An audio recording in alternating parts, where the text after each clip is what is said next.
मेरा नाम कंचन है। एक औरत के कई रूप होते हैं, मगर लोग उस औरत को सिर्फ उसी रूप से जानते हैं जिसमें वो खरी साबित नहीं होती। मैं तो इस दुनिया के लिए एक ऐसी कलंकनी साबित हुई थी कि लोगों ने मेरा चैन और सुकून मुझसे छीन लिया था। जो कुछ था वो मेरे भाग्य में लिखा हुआ था, मगर लोगों को ऐसा लगता था कि अपना भाग्य खराब करने वाली मैं इकलौती दुनिया की एक ऐसी लड़की हूँ जो जानबूझकर अपने अच्छे खासे भाग्य को ठोकर मार देती है। मेरे साथ जो कुछ भी होता था वो सब कुछ मेरी तरफ से नहीं होता था। आखिर कौन ऐसी लड़की होगी जो अपने हाथों से अपने नसीब को खराब करना चाहेगी। मेरा दुख समझने वाला इस दुनिया में कोई भी नहीं था। जब मेरी माँ को खबर मिली कि वो माँ अब माँ बनने वाली है तो मेरे घर में बर्बादियाँ आनी शुरू हो गई थी। मेरे पापा का चलता हुआ कारोबार अचानक बंद हो गया था। उनका ढाबा था जिसमें अचानक आग लगने की वजह से बहुत ज़्यादा नुकसान हो गया था, और फिर उसके बाद मेरे पापा का कारोबार पूरी तरह से ठप हो गया। घर में खाने पीने के लाले पड़ने लगे थे। मेरे पापा घर के बड़े भाई थे, इसलिए उन पर उनके छोटे भाई और उनके परिवारों की भी जिम्मेदारी थी। मेरे घर में मेरी दादी थी, चाचा और चाची थी। मेरे पापा ने हमेशा से ही मेरे चाचा को अपनी औलाद समझा था और उनकी शादी होने के बाद भी वो उनके सारे खर्चे उठा रहे थे। आखिरकार पापा का कारोबार बहुत अच्छा था। अपने घर वालों के लिए वो इतना तो कर ही सकते थे, लेकिन जिंदगी में अचानक से ये मोड़ आ जाने की वजह से उनको अपने लिए 2 वक्त की रोटी मुश्किल हो रही थी। इसमें वो बाकी लोगों को क्या खिला सकते थे। मेरी माँ ने पूरे 9 महीने गरीबी के हालात में गुजार दिए थे और उसके बाद मैंने इस दुनिया में जन्म लिया। शायद मेरी बर्बादी की कहानी यहीं से ही शुरू हो गई थी, क्योंकि मेरे जन्म के समय से पहले तो मेरी माँ बिल्कुल सही थी, लेकिन जैसे ही मेरा जन्म हुआ ना जाने मेरी माँ को क्या हो गया था कि वो इस दुनिया को छोड़कर चली गई। बस उसी दिन से मेरा नाम कलमुही पड़ गया था। मेरी चाची कहने लगी थी कि जब अपनी माँ के पेट में थी तब अपने पिता का कारोबार खा गई और इस दुनिया में कदम रखते ही अपनी माँ को खा गई। धीरे धीरे मैं बड़ी होती चली गई तो मुझे ये एहसास होने लगा कि मैं इस घर के लिए बिल्कुल भी शुभ नहीं हूँ, क्योंकि मेरे आते ही इस घर की बर्बादी शुरू हो गई थी। जब मैंने बोलना शुरू किया था तो मेरे पापा की कीमती ज़मीन उनके हाथों से निकल गई थी। हम लोग गांव के रहने वाले थे और मेरे पापा की ज़मीन को गांव के कुछ लालची लोगों ने हड़प लिया था। इस तरह मेरे पापा की एक एक जमा पूंजी भी ख़त्म हो गई थी। मेरे घर के सभी लोग यही कहते थे कि जिस दिन से ये हमारे घर में आई है इसने हम लोगों को बर्बाद करके रख दिया है। मैं जब छोटी थी तो इस बात का मतलब नहीं समझ पाई थी, लेकिन जब धीरे धीरे बड़ी होने लगी तो मुझे सब कुछ समझ आने लगा था, क्योंकि मेरे घर वालों का बिहेवियर मेरे साथ कुछ ऐसा ही था। बड़ी होने के बाद मुझे लोगों की ऐसी बातें सुनकर बहुत एहसास होता था। मैं जब दूसरों की बेटियों को देखती थी तो वो अपनी ज़िंदगी को खुशी खुशी अपने माता पिता के और अपने घर वालों के साथ स्पेंड कर रही थी, जबकि एक मैं थी जिसकी माँ तो इस दुनिया से जा चुकी थी और एक पिता जो मुझे मुंह तक नहीं लगाते थे। अगर मेरी तकलीफ का किसी को थोड़ा बहुत अंदाज़ा था तो वो मेरी दादी थी, क्योंकि मेरे पापा गुस्से में मुझ पर हाथ भी उठा लिया करते थे। मुझे मेरी दादी बचाया करती थी। चाची ने तो कम उम्र में ही मुझे घर के कामों में डाल दिया था। वो मुझसे घर के सारे काम लिया करती थी। घर के हालात देखते हुए चाचा ने अपनी कमाई अपने पास रखनी शुरू कर दी। वो तो पहले भी अपनी कमाई अपने पास रखते थे, लेकिन अब उन्होंने अपनी कमाई में हम लोगों को शामिल करना बंद कर दिया था, क्योंकि मेरे पापा के हालात बहुत ख़राब हो चुके थे। और ऐसे समय में चाचा ने अपना किनारा कर लिया था। वो अपना खाना अलग खाया करते थे। पापा को इस बात का एहसास हो गया था कि उनके भाई ने मुश्किल समय में उन्हें छोड़ दिया। दादी उनको बहुत समझाया करती थी कि सब कुछ ठीक हो जाएगा, मगर कुछ भी ठीक नहीं हो रहा था। मुझे स्कूल पढ़ने के लिए नहीं भेजा गया था, क्योंकि मेरे इस दुनिया में आने के बाद सब लोगों को 2 वक्त की रोटी खाना मुश्किल पड़ रहा था। ऐसे में वो मुझे स्कूल कैसे भेज सकते थे। और फिर मैंने इतना बुरा समय देख लिया था कि मुझे स्कूल जाने का भी कोई शौक नहीं था। बस जिंदगी इसी तरह से गुजर रही थी। जब मैं 12 साल की हुई तो मेरे पापा इस दुनिया से जा चुके थे। तब तक दादी ने मेरा ख्याल रखा था। फिर धीरे धीरे मेरी उम्र 17 साल की हुई। ये 17 साल मेरी ज़िंदगी के सबसे ख़तरनाक साल थे, क्योंकि जितनी आसानी से मैंने अपने आप को इस कहानी में 17 साल पुरानी अपनी ज़िंदगी के बारे में बताया है, उतना आसान मेरे लिए कुछ भी नहीं था। मेरा हर दिन हर समय बड़ी मुश्किल से गुजरा था। आसपास के लोग भी मुझे कलमुही और अपशगुनी कहते थे। जब मैं छोटी थी और गली मोहल्ले में खेलने के लिए निकल जाती थी तो मोहल्ले के बच्चे मेरे साथ नहीं खेलते थे। अगर कोई लड़की मेरे साथ खेल भी लिया करती थी तो उसकी माँ उसका हाथ पकड़कर उसे अपने साथ घर में ले जाती थी। कहती थी कि तुझे इस कलमुही के साथ खेलने की क्या ज़रूरत है, इसके साथ खेलना मतलब अपने लिए बर्बादी लाना। ये तो बर्बादी की जड़ है जो अपने घर की सारी खुशियों को खा गई। उस समय भी मुझे सबकी बातें सुनकर बहुत रोना आता था और धीरे धीरे मैं बड़ी हो गई, समझदार हो गई, तो तब भी मुझे कुछ इसी तरह की बातें कहते थे। मेरा तो रो रो कर बुरा हाल हो जाता था। दादी को मेरी थोड़ी बहुत तकलीफ का अंदाज़ा होता था तो वो मुझे समझाने की कोशिश करती थी। कहती थी कि सब कुछ ठीक हो जाएगा, तुम फिक्र मत करो। मैं मरने से पहले तुम्हारी शादी करवा कर जाऊंगी, क्योंकि मैं तुम्हें तुम्हारे चाचा चाची के भरोसे छोड़कर नहीं जा सकती। मैं दादी से कहती थी कि दादी, अगर ससुराल में भी मेरा भाग्य ऐसा ही हुआ तो मेरे साथ क्या होगा, क्योंकि सारी जिंदगी मैंने लोगों के ताने सुन सुनकर अपनी जिंदगी गुजारी है। क्या मैं इतनी बुरी हूँ? मेरी वजह से बर्बादी आनी शुरू हो जाती है। दादी कहने लगती कि नहीं नहीं मेरी बेटी, तू तो बहुत अच्छी है, शायद तेरे नसीब में ही ऐसा लिखा हुआ है, लेकिन तू फिक्र मत कर, एक दिन सब कुछ ठीक हो जाएगा। तेरी जिंदगी में भी ढेर सारी खुशियां आएंगी, क्योंकि भगवान के घर में देर है पर अंधेर नहीं है।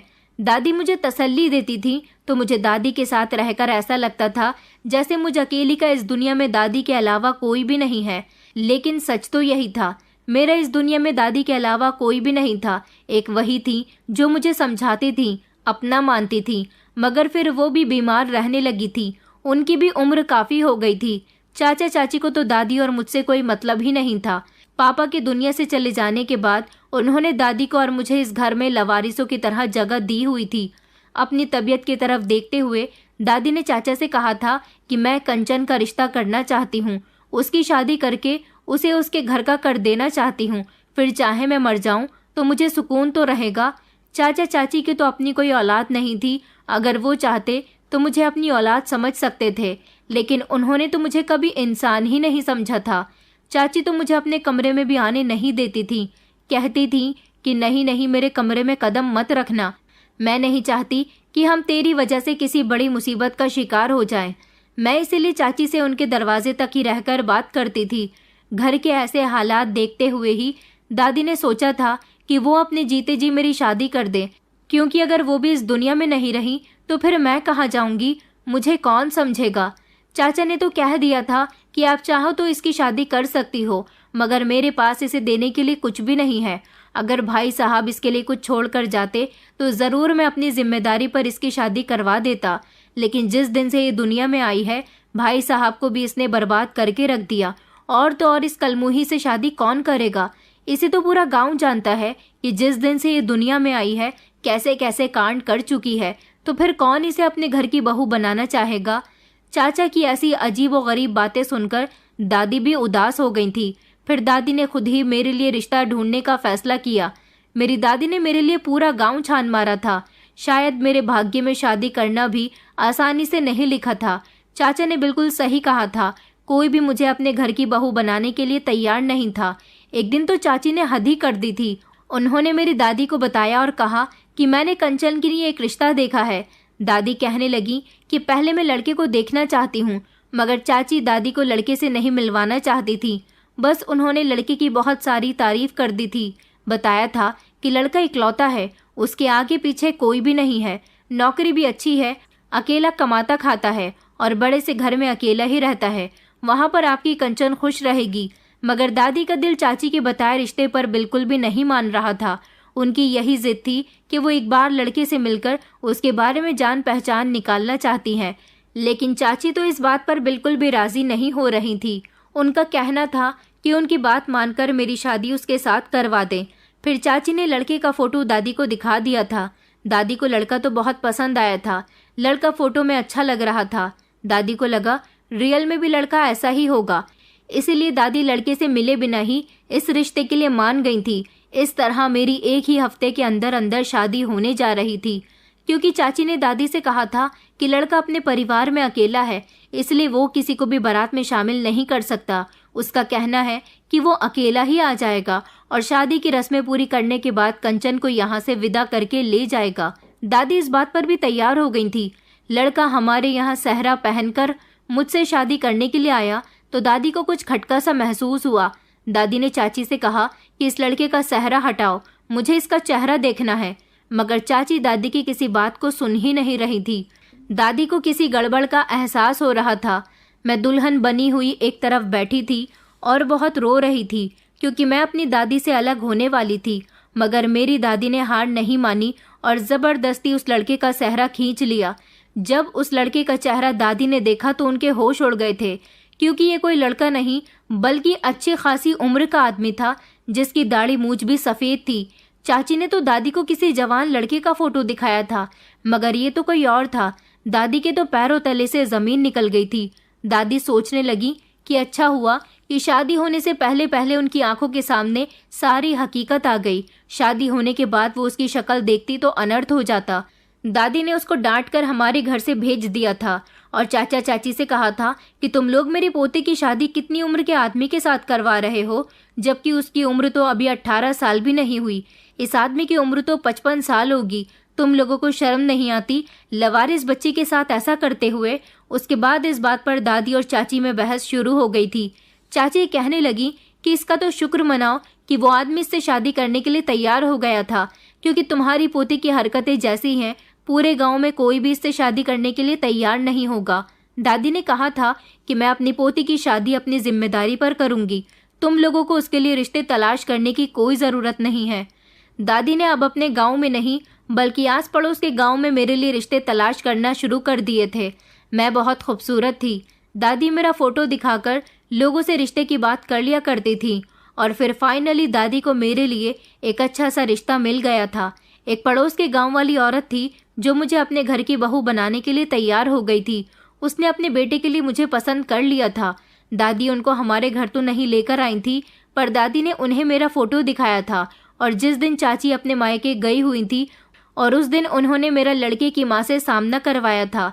लड़की की माँ को मैं बहुत पसंद आई थी और इस तरह मेरा रिश्ता उस औरत की बेटी के साथ पक्का हो गया था। दादी को लड़का बहुत पसंद था, क्योंकि दादी लड़के को देख चुकी थी, बल्कि उससे मिलकर उससे बातचीत भी कर चुकी थी और पूरे 10 दिन बाद दादी ने मेरी शादी उस घर में करवा दी थी। चाचा चाची को तो मेरी शादी के बारे में बिल्कुल आखिर में पता चला था कि दादी ने मेरे लिए रिश्ता भी तलाश कर लिया और अब वो मेरी शादी भी करवाना चाहती हैं। चाचा चाची इस बात पर मेरी दादी से बहुत नाराज़ हुए थे और फिर जब मैं विदा होकर अपनी ससुराल आ गई तो मेरी आंखों में ढेर सारे सपने थे। मुझे लगता था कि मेरा काला नसीब मेरा यहाँ पीछा छोड़ चुका है और अब मैं इस घर की बहू बन गई हूँ। इसका मतलब यही हुआ कि मेरी ज़िंदगी में खुशियाँ आना शुरू हो गई हैं। मेरी शादी को 2 दिन ही गुजरे थे कि मेरी दादी की बहुत ज़्यादा तबीयत ख़राब हो गई और वो इस दुनिया को छोड़कर चली गई। फिर उनकी याद में मैं बहुत रोई थी। मेरा पति भी बहुत अच्छा था और सास भी मुझसे बहुत प्यार करती थी। ससुराल में मेरे पति और सास के अलावा कोई भी नहीं था। ससुर तो पहले ही इस दुनिया से जा चुके थे, जबकि मेरा पति अपनी माँ का इकलौता बेटा था।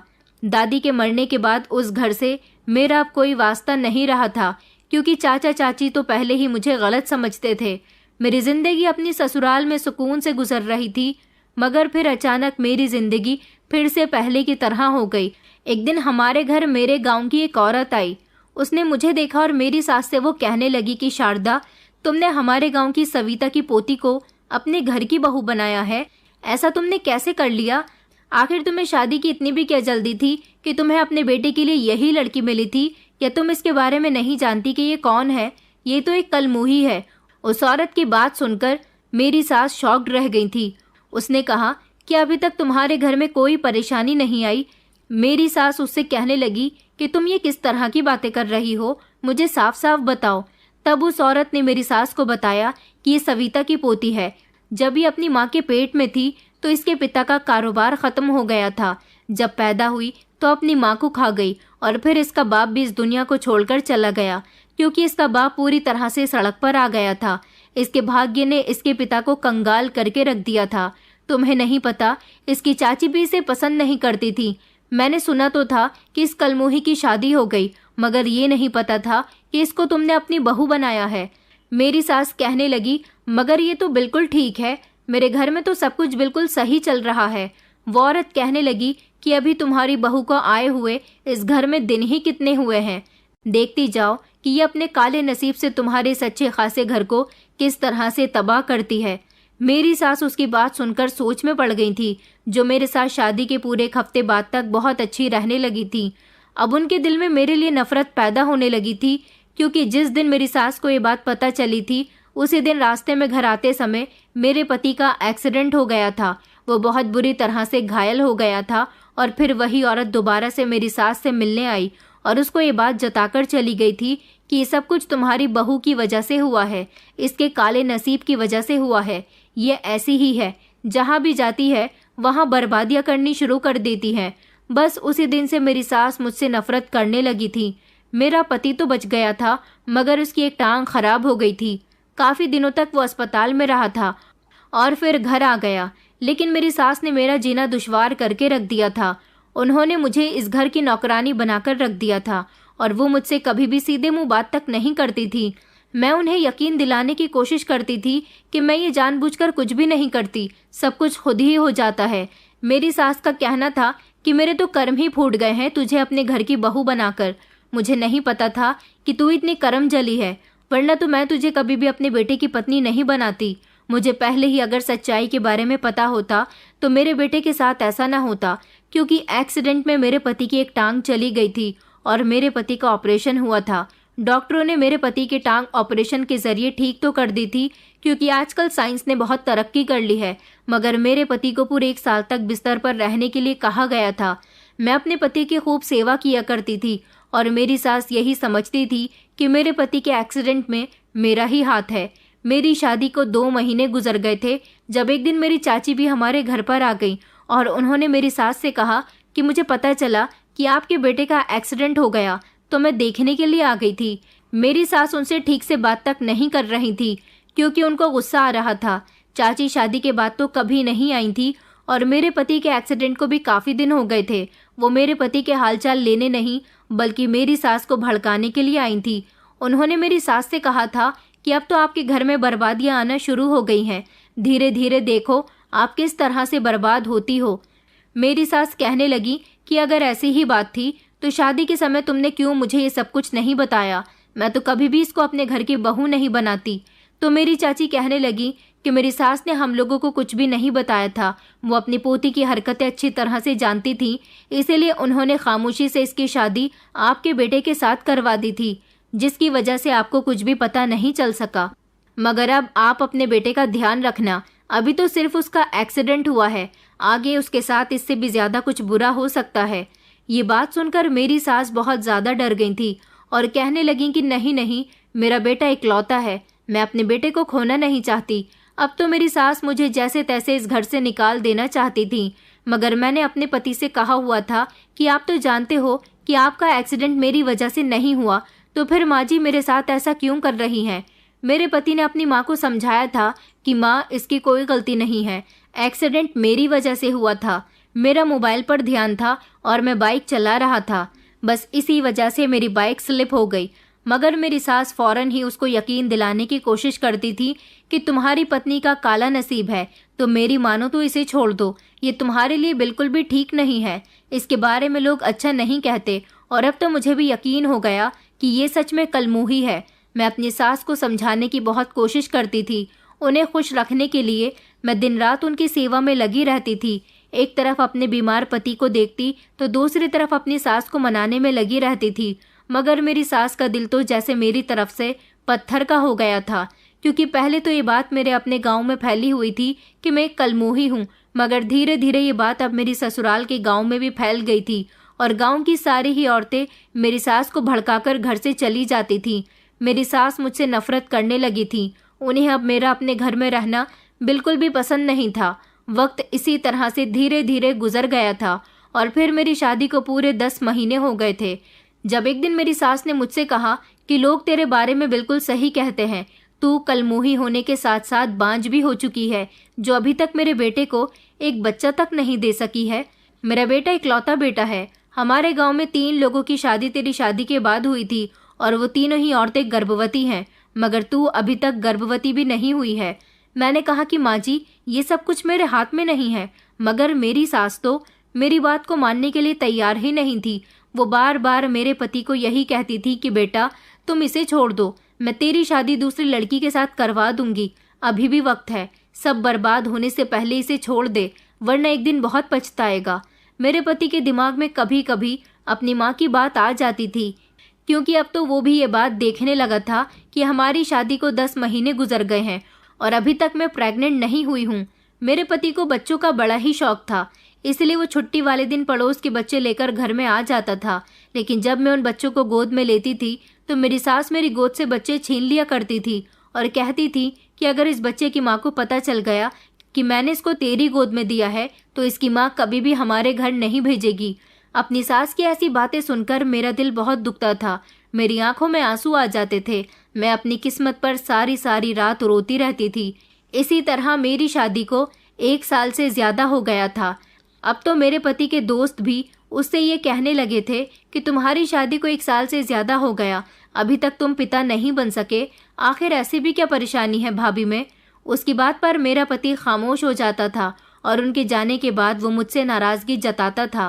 कहता था कि देखो मुझे बच्चा चाहिए क्योंकि मुझे बच्चों का बहुत शौक है, और अगर तुम बांझ हो तो फिर मैं तुम्हें छोड़ दूंगा और दूसरी शादी कर लूंगा। मुझे तो लगता था कि मेरा पति अपना है, लेकिन अब धीरे धीरे वो भी ये बात मानने लगा था कि मैं बांझ हूँ। मेरी सास मुझे दिन रात बांझ होने के ताने देने लगी थी। मैं भगवान से प्रार्थना करती थी कि वो मेरी गोद भर दे, क्योंकि मैं ये सब बचपन से बर्दाश्त करती आई हूँ। अब आगे कुछ भी बर्दाश्त करने की हिम्मत मेरे अंदर नहीं है। इतना ही नहीं, एक दिन तो मेरी सास के रिश्तेदार हमारे यहाँ आए थे। मेरी सास ने मुझे चाय बनाने के लिए कहा था। मैं गरम गरम चाय कप में करके उन्हें ट्रे में रखने के बाद मेहमानों के पास लेकर जा रही थी। वो 2 पति पत्नी थे और उनके साथ उनके 2 शरारती बच्चे भी आए थे। वो दोनों बच्चे सारे घर में बहुत ही शरारत करते फिर रहे थे। जब मैं चाय की ट्रे लेकर कमरे के अंदर जा रही थी तभी वो दोनों बच्चे आकर मुझसे टकरा गए और चाय की ट्रे मेरे हाथ से गिर गई। गरम गरम चाय थोड़ी थोड़ी छलककर उन बच्चों पर भी आ गई थी, जिसकी वजह से उन दोनों को जलन महसूस हो रही थी और वो चिल्ला चिल्ला कर रो रहे थे, जबकि बाकी की सारी चाय मेरे ऊपर आई थी। मैं भी बहुत बुरी तरह से तड़प रही थी, मगर मेरी तकलीफ किसी को नजर नहीं आई। मेरी सास मुझे डांटने लगी और कहने लगी कि ये तूने क्या कर दिया, मासूम बच्चों को जला दिया तो खुद मां नहीं बन सकती, इसलिए दूसरों के बच्चों को भी नहीं देख सकती। मैंने अपनी सास से कहा, मैंने इन लोगों पर चाय नहीं गिराई है, ये लोग मुझसे टकरा गए, गलती से मेरे हाथ से चाय की ट्रे गिर गई। मेरी सास ने कहा, तो तेरे हाथों में जान नहीं थी। उन्होंने मुझे उन लोगों के सामने ही जलील करना शुरू कर दिया था, जबकि वो लोग भी मुझे बुरा भला कह रहे थे, क्योंकि उनको बढ़ावा तो मेरी सास की तरफ से मिला था। मेरे पैरों पर चाय आई थी, बच्चे तो रो धोकर शांत हो गए थे, जबकि मुझे मेरी सास ने मेहमानों के सामने जलील करके रख दिया था। मैं अपने कमरे में आकर बहुत रोई थी। उस दिन मुझे एहसास हुआ था कि मेरा नसीब सच में खराब है। लोग मुझे कहते हैं कि मैं करम जली हूँ, कलमुही हूँ। इसका मतलब यही है कि वो बिल्कुल ठीक कहते हैं। सच में मेरा नसीब काला है, जिसमें अंधेरे के सिवा कुछ भी नहीं है। मैं ये सब कुछ खामोशी से बर्दाश्त करती थी।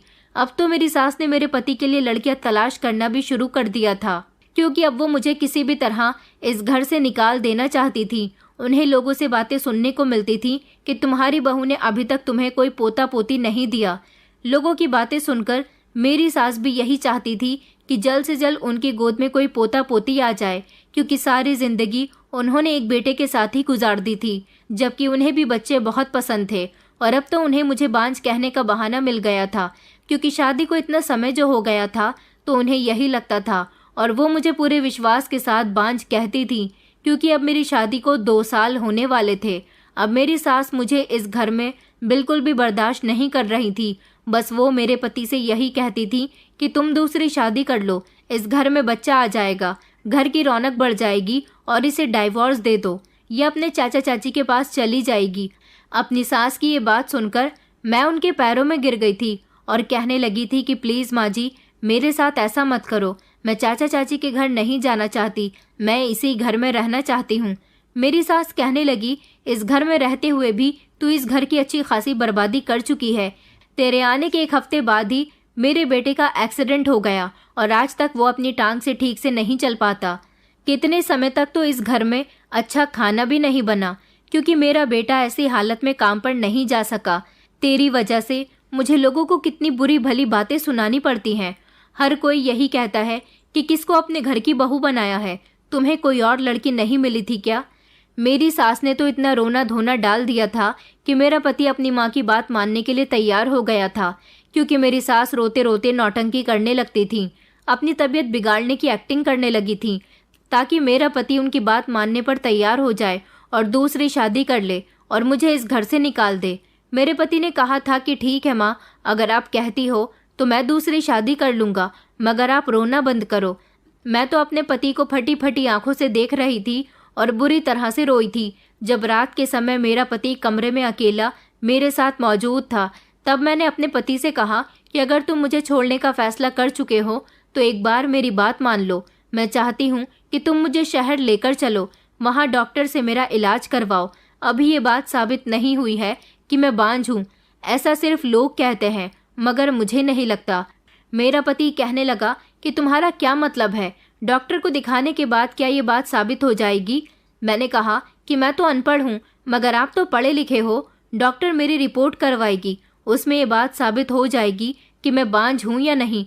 अगर मैं सच में बांझ हूँ तो मैं खामोशी से आपका घर छोड़कर चली जाऊंगी, और अगर रिपोर्ट से ये साबित हो गया कि मैं बांझ नहीं हूँ और आगे मैं माँ बनने के काबिल हो सकती हूँ, तो प्लीज़ आप मुझे मत छोड़ना। मैं सारी जिंदगी आपकी और माँ जी की नौकरानी बनकर सेवा करती रहूंगी, मगर मेरे ऊपर इतना बड़ा जुल्म मत करो। एक बार मेरी बात मान लो। मेरी बात सुनकर मेरा पति कहने लगा कि अच्छा ठीक है, कल मैं तुम्हें डॉक्टर के यहाँ लेकर चलूँगा। मेरा पति मेरे साथ अभी ढंग से बातचीत तो नहीं करता था, क्योंकि मेरी सास ने मेरे खिलाफ उसके दिल में काफ़ी जहर भर दिया था। फिर भी वो मुझे अगले दिन डॉक्टर के यहाँ लेकर चला गया था। डॉक्टर ने हम दोनों पति पत्नी की रिपोर्ट्स बताई थी, जो रिपोर्ट्स 3 दिन के बाद आनी थी। चेकअप करवाने के बाद हम लोग घर आ गए थे। मेरी सास ने पूछा भी था कि तुम दोनों कहाँ गए थे। मेरे पति ने मेरी सास को सब कुछ बता दिया था। मेरी सास ने कहा था कि ठीक है, अगर रिपोर्ट में ये आया कि ये बांझ है तो मैं इसे फौरन ही अपने घर से निकाल दूंगी। मेरी सास को पूरा पूरा भरोसा था कि रिपोर्ट में यही आएगा, जबकि मुझे भी अपने भाग्य पर यकीन नहीं था कि मेरे साथ भी कुछ अच्छा हो सकता है। इसलिए मैं भगवान से प्रार्थना कर रही थी कि अब की बार अगर मेरे साथ कुछ गलत हुआ तो मुझे उसको बर्दाश्त करने की क्षमता देना, क्योंकि अब मेरे अंदर कुछ भी बर्दाश्त करने की क्षमता नहीं थी। अब मुझे रिपोर्ट्स आने का इंतज़ार था। 3 दिन बाद मेरा पति मुझे डॉक्टर के यहाँ ले गया था।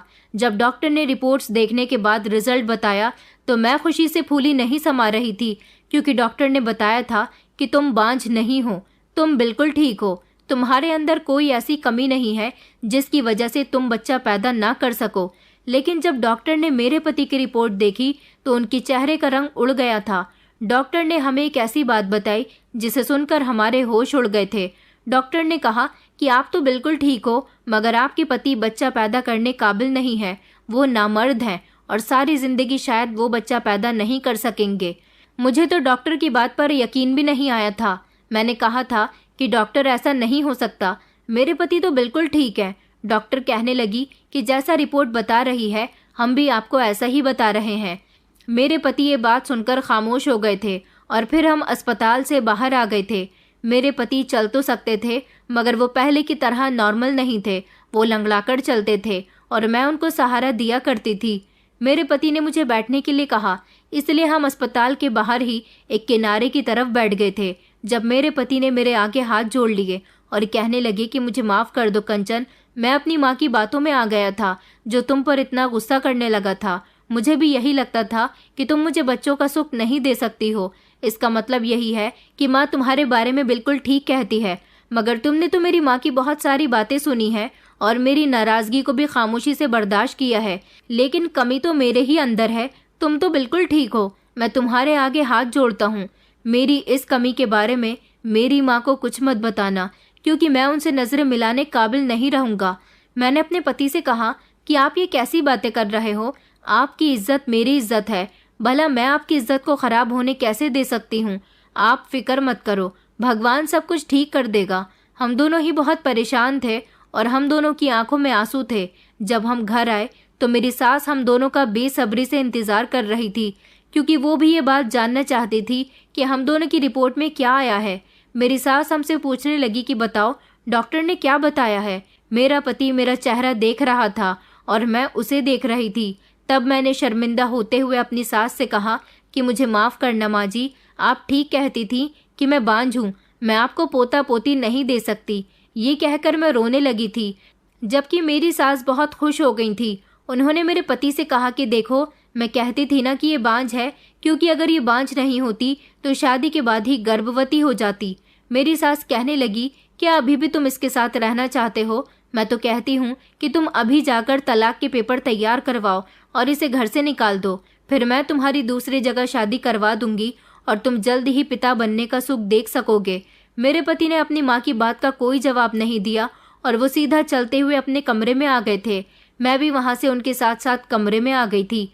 मेरे पति मेरे सामने बहुत शर्मिंदगी जाहिर कर रहे थे। कहने लगे कि मैं तुमसे नजरें मिलाने काबिल भी नहीं हूँ, क्योंकि तुमने मेरी इज्जत बचा ली है। मैंने अपने पति से कहा कि आप फिक्र मत करो, मैं आपकी पत्नी हूँ, सारी जिंदगी आपका साथ दूंगी। अब तो मेरी सास ने मुझे पहले से भी ज्यादा तंग करना शुरू कर दिया था। अगले दिन सुबह सवेरे ही उन्होंने मेरे कमरे का दरवाजा बजा दिया था और कहने लगी थी कि महारानी उठ जाओ, घर का सारा काम करो। मैं खामोशी से घर के सारे काम कर रही थी और मेरी सास बात बात पर मुझे उल्टा सीधा कह रही थी और बार बार मेरे पति से यही कह रही थी कि तुम इसे छोड़ क्यों नहीं देते, तुम इसे कब छोड़ोगे, ये जाएगी तभी तो दूसरी लड़की इस घर में आएगी। मेरा पति अपनी माँ की किसी भी बात का कोई जवाब नहीं देता था और अब तो मेरी सास मुझसे इतनी ज्यादा तंग आ गई थी कि उन्होंने छोटी छोटी बात पर मुझ पर हाथ उठाना भी शुरू कर दिया था। क्योंकि एक दिन मुझसे सब्जी में नमक मिर्च तेज हो गई थी। उस समय मेरा पति घर में मौजूद नहीं था। वो समझती थी कि मैं इन सारी बातों से तंग आकर खुद ही इस घर को छोड़कर चली जाऊंगी, मगर मैं कहीं नहीं जा सकती थी, मेरी मजबूरी थी। जब मेरा पति घर आया और उसने मेरे गाल पर थप्पड़ के निशान देखे तो वो शर्मिंदा होने लगा था और कहने लगा था कि मुझे माफ़ कर दो कंचन, मैं कुछ नहीं कर सकता, तुम बहुत अच्छी हो। मैं अपने पति की बात सुनकर खामोश रहती थी, क्योंकि ऐसा तो मेरे भाग्य में शुरू से ही लिखा हुआ था। उसी रात हमारे घर में चोर घुस आए थे। जब आधी रात के टाइम खटर पटर की आवाज़ सुनकर मैं कमरे से बाहर आई तो पता चला कि चोर किचन से हमारा सिलेंडर और कुछ ज़रूरत का महंगा सामान चुराकर भाग चुके थे। ये खबर जब मेरी सास को पता चली तो वो चीख चीख कर रोने लगी, शोर मचाने लगी और इस सब का जिम्मेदार भी वो मुझे ही ठहराने लगी। उनका शोर सुनकर गांव वालों को भी ये बात पता चली थी, तो गांव के काफ़ी सारे लोग हमारे घर में इकट्ठा हो गए थे और कुछ औरतें मेरी सास से कह रही थी कि ये सब कुछ तुम्हारी बहू की वजह से हुआ है। हमने तो तुमसे पहले ही कहा था कि ये तुम्हारे घर में किसी को खुश नहीं रहने देगी, तुम्हारे घर में इसी तरह से बर्बादियां आएंगी। मेरी सास मेरी तरफ घूर कर देखने लगी। मैंने अपनी सास से कहा कि नहीं माँ जी, इसमें मेरी कोई गलती नहीं है, मैं कुछ नहीं जानती, बल्कि मैं तो खुद खटके की आवाज़ से कमरे के बाहर आई थी देखने के लिए कि आखिर कौन है, मगर चोर तो भाग चुके थे और सामान भी लेकर जा चुके थे, तभी तो मैंने शोर मचाया है। आखिर इसमें मेरी क्या गलती हो सकती है। मेरी सास ने मेरी किसी बात पर यकीन नहीं किया और गांव वालों के सामने ही मुझे मारना पीटना शुरू कर दिया। उन्होंने मेरा हाथ पकड़ा और वो मुझे घर से निकालने लगी, जब मेरे पति ने मेरी सास को रोक लिया और उनको डांटने लगे कि आप ये क्या कर रही हो इसके साथ, आखिर लोगों के सामने तमाशा बनाना ज़रूरी है। उन्होंने सब लोगों को डांट कर घर से भगा दिया और घर का दरवाज़ा बंद कर लिया। मेरे पति कहने लगे कि ये आप क्या कर रही हो माँ, ऐसा भी कोई अपने घर की बहू के साथ करता है।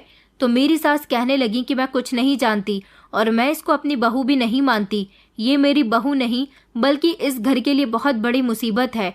तुम इसे अभी और इसी वक्त घर से निकालो। मैं इस मनहूस को अपने घर में और बर्दाश्त नहीं कर सकती। तुम्हारी वजह से मैं इससे कुछ नहीं कहती। मेरा बस चले तो मैं अभी इसे घर से बाहर निकाल दूं, मगर तुम हर बार इसको रोक लेते हो।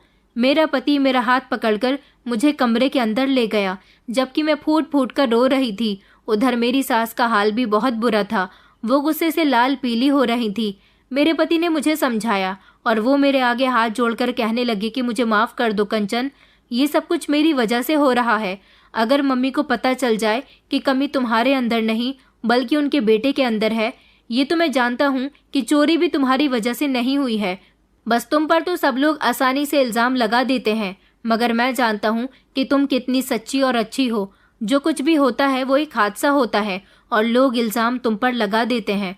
अगर माँ को ये पता चल जाए कि उनके बेटे के अंदर कमी है, इस वजह से माँ नहीं बन पा रही हो तो शायद मेरी माँ तुम्हें कुछ नहीं कहे। मैं अभी माँ को सब कुछ जाकर बता रहा हूँ कि बांझ तुम नहीं बल्कि मैं हूँ, तो फिर सज़ा तुम्हें क्यों मिले। मैं उनको बताता हूँ कि तुम्हारी रिपोर्ट बिल्कुल नॉर्मल आई है, बल्कि कमी मेरे अंदर है, क्योंकि मैं तुम्हें इस तरह से माँ के हाथों पिटता हुआ और उनकी बातें सुनता हुआ नहीं देख सकता। बस अब बहुत हो गया। आखिर वो तुम्हारे साथ गलत कब तक करती रहेंगी। मैंने अपने पति का हाथ पकड़ लिया और कहने लगी कि नहीं नहीं, आप ऐसा अनर्थ मत करो। अगर आपकी इज्जत इसी तरह से बच सकती है तो मैं सारी जिंदगी भी माँ के ताने और उनके हाथों की पिटाई खाने के लिए तैयार हूँ, मगर मैं अपने पति को किसी की नज़रों में शर्मिंदा होते हुए नहीं देख सकती। मैं अपने पति के गले लगकर फूट फूट कर रो रही थी। मैं तो रोने में लगी हुई थी। अचानक मेरे पति की आवाज़ निकली, माँ आप। मैंने अपने पति के चेहरे को देखा तो मेरे पति दरवाजे की तरफ देख रहे थे। मैंने जैसे ही दरवाजे की तरफ देखा तो ये देखकर मेरे होश उड़ गए थे कि मेरी सास दरवाजे पर खड़ी हुई थी और उनकी आंखों से मुझे आंसू निकलते हुए दिख रहे थे। मैं अपनी सास को देखकर घबरा गई और एक झटके में उठकर खड़ी हो गई। जब मेरी सास धीरे धीरे मेरे करीब आने लगी तो मैं कांप रही थी। मुझे लगा कि शायद अभी भी वो मेरा हाथ पकड़कर मुझे घर से निकालना चाहेंगी, मगर उन्होंने तो मेरा हाथ पकड़ लिया और रोना शुरू कर दिया। मेरी सास कहने लगी कि बहू मुझे माफ़ कर दो, मुझे नहीं पता था कि तुम इतनी अच्छी हो, मेरे बेटे की ही इतनी बड़ी कमी मुझसे छुपा रही हो और सारा इल्ज़ाम अपने ऊपर लिया हुआ है, उसकी सज़ा भी भुगत रही हो जो तुमने की भी नहीं है। मुझे माफ़ कर दो बहू, मैं कितने समय से तुम्हें बांझ बांझ कहकर तंग कर रही हूँ, मगर तुम तो अपने पति की इज्जत बचा रही हो। मैं बहुत शर्मिंदा हूँ। मैंने अब तक तुम्हारे साथ जो कुछ भी किया उसके लिए बहुत शर्मिंदा हूँ। जो भी होता है वो सब एक इत्तेफाक होता है और लोग इल्ज़ाम तुम पर लगा देते हैं। शायद मैं भी उन्हीं लोगों में शामिल हो गई थी। मैं बहुत शर्मिंदा हूँ कि मैंने तुम्हारे साथ इतना गलत किया, लेकिन फिर भी तुम खामोशी से मेरे सारे अत्याचार सहती रहीं। तुमने पलटकर मुझे कभी नहीं बताया कि कमी तुम्हारे अंदर नहीं बल्कि मेरे बेटे के अंदर है। मेरी सास हाथ जोड़कर मुझसे माफ़ी मांग रही थी और फूट फूट कर रो रही थी। मैंने अपनी सास के हाथ पकड़ लिया और कहा कि आप ये क्या कर रही हो माँ जी, आपको कोई हक नहीं बनता मेरे सामने हाथ जोड़ने का। मेरे पति ने फिर मेरी सास को सब कुछ सच सच बता दिया कि किस तरह हम लोग रिपोर्ट्स करवाने गए थे और डॉक्टर ने बताया था कि कंचन बिल्कुल ठीक है, बल्कि मैं ही नामर्द हूँ जिसकी वजह से कंचन माँ नहीं बन सकी। माँ आपने तो कंचन पर इतने ज़्यादा अत्याचार कर दिए थे। आज मैं उसे कहने वाला था कि तुम्हारा मेरी माँ से एक ही तरह से पीछा छूटने वाला है, तुम यहाँ से भाग जाओ, मैं तुम्हें डिवोर्स दे दूंगा और तुम किसी और से शादी कर लेना। मगर मैं कंचन को नहीं छोड़ सकता था, ऐसा ख्याल भी मैं अपने दिल में नहीं ला सकता था। वो तो बहुत अच्छी है, भला मैं ऐसी लड़की को कैसे छोड़ सकता हूँ। सिर्फ आपकी वजह से मैं उसे डाइवोर्स देने के लिए तैयार हो रहा था। सारा ज़माना इसे बुरा कहता है, लेकिन ये कितनी अच्छी है इसकी अच्छाई तो सिर्फ मैं ही जानता हूँ। लोगों ने जो देखा वो कहा, लेकिन मैंने जो देखा मैं वही कंचन को समझता हूँ। कंचन एक बहुत अच्छी लड़की है। लोगों ने इसकी मासूमियत का फ़ायदा उठाकर सारी ज़िंदगी इस पर इल्ज़ाम लगाए, लेकिन अब ये मेरी पत्नी है। मैं किसी को ये हक नहीं देता कि कोई मेरी पत्नी पर इल्ज़ाम लगाए। मेरी सास ने कहा कि बेटा मैं भी तुमसे माफ़ी मांगती हूँ, मैं सब बातों से अनजान रही, मगर अब जब मुझे बहू की हकीकत मालूम हुई तो पता चला है कि बहू काले नसीब वाली नहीं बल्कि बहू तो बहुत भागों वाली है। मेरी सास फिर से हाथ जोड़कर मुझसे माफ़ी मांगने लगी, मगर मैंने खुले दिल के साथ अपनी सास को माफ़ कर दिया।